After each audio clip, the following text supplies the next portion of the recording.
कि प्रियंका जी का पारंपरिक वेशभूषा पड़ा कर श्रीमती निर्मला चोंगर, कविता चोंगर, श्रीमती किरण चोंगर, कुमारी दीपमाला सिसोदिया, कुमारी प्रियंका मुजल्दा पारंपरिक वेशभूषा आदिवासियों की पारंपरिक तरीके से उस वेशभूषा के साथ हमारी महिला मंडल, हमारी कार्यकर्ता माननीय प्रियंका गांधी का स्वागत करने जा रही है। ये हमारी आदिवासियों की परंपरा है, स्वागत की हमारी एक अनूठी परंपरा है। उस अनूठी परंपरा के आधार पर हम सब मिलकर आपकी ओर से ये जोरदार तालियों के साथ प्रियंका गांधी जी का हम हार्दिक स्वागत करते हैं।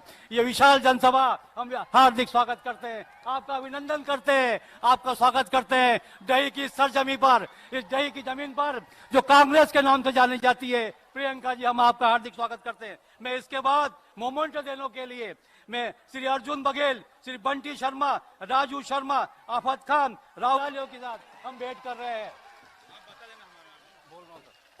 इसके बाद प्रतीक चिन्ह के लिए हम बुला हीराजी मंडलोई, जितेंद्र डाबर, भानु सोलंकी, दिनेश मेहता और रेव सिंह बालू, ये सब लोग मिलकर अब प्रतीक चिन्ह भेंट करेंगे हनी बघेल के साथ।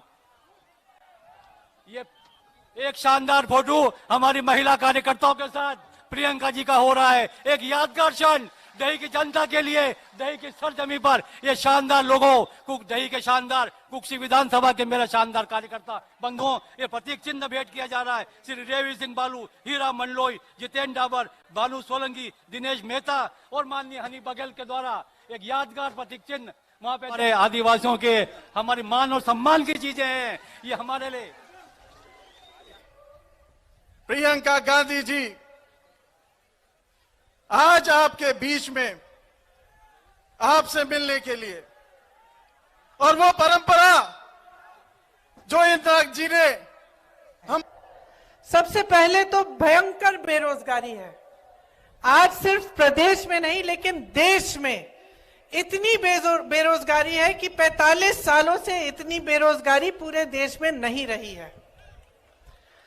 तो सबसे पहले आपको यह समझना है कि जो आपकी सबसे बड़ी समस्याएं हैं, मैं सोचती हूं वो बेरोजगारी और महंगाई है। सही बोल रही हूं? महंगाई है समस्या बड़ी, बेरोजगारी है कि सरकारी पद इतने खाली हैं, कहीं 90%, कहीं 80%, कहीं 75%। तो आज तक जब 18 सालों से भाजपा की सरकार चल रही है तो ये पद भरे क्यों नहीं गए हैं? मदद नहीं हुई, ऊपर से जीएसटी आ गई। जीएसटी क्या है?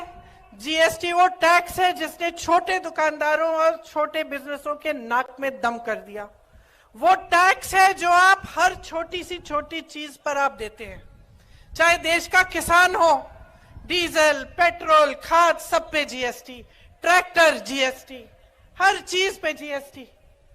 चाहे अब दिवाली आ रही है, आपको कुछ खरीदने जाना है, त्योहार है, मेरी बहनें बैठी हैं, धनतेरस आएगा, आपके त्योहार है, आप कुछ खरीदना चाहते हैं, दुकान जाना चाहते हैं, त्योहार को मनाना चाहते हैं, आप जो भी चीज खरीदेंगे उस पे आज जीएसटी है।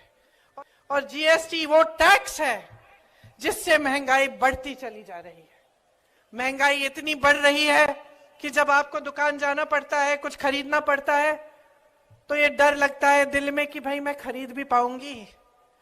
आप आज देख रहे हैं, पहले टमाटर का कितना दाम बढ़ गया था, अब प्याज का कितना बढ़ गया है। एक जमाने में मोदी जी खुद कहते थे, जब कांग्रेस की सरकार थी, कि देखेंगे सचिन सेंचुरी पहले मारेगा वर्ल्ड कप में या प्याज सेंचुरी मारेगी, कहते थे ना। अब मैं उनसे पूछना चाहती हूं कि विराट ने तो सेंचुरी मार ली, प्याज की भी सेंचुरी हो गई, सरकार आपकी है, अब क्या बोलते हो? अब तो मुंह बंद हो गया। अब कोई सड़क पे उतर नहीं रहा है गैस के सिलेंडर को लेकर, क्योंकि जो सिलेंडर 400 में मिल रहा था उसे आप 12 से 1400 में दे रहे हैं। और चुनाव आने लगा, चुनाव के 2 महीने पहले चलो उसका दाम घटा दिया, 400 कर दिया। तो अगर 2 महीने पहले कर सकते थे तो इतने सालों से क्यों नहीं किया? तो अगर महंगाई कम करना आपके हाथों में है, तो ये जो 18 सालों से आप सरकार चला रहे हैं, जिसमें महंगाई बढ़ती चली जा रही है, बढ़ती चली जा रही है, देश का किसान परेशान है, देश का मजदूर परेशान है, देश का दुकानदार परेशान है, आपने कुछ नहीं किया। अब चुनाव आ रहा है तो घोषणाओं पे घोषणा। और मैं देख रही थी कि इस सरकार ने 22,000 घोषणाएं की हैं। जरा बताइए मुझे, 22 इन्होंने पूरी की हैं? 22 भी नहीं की।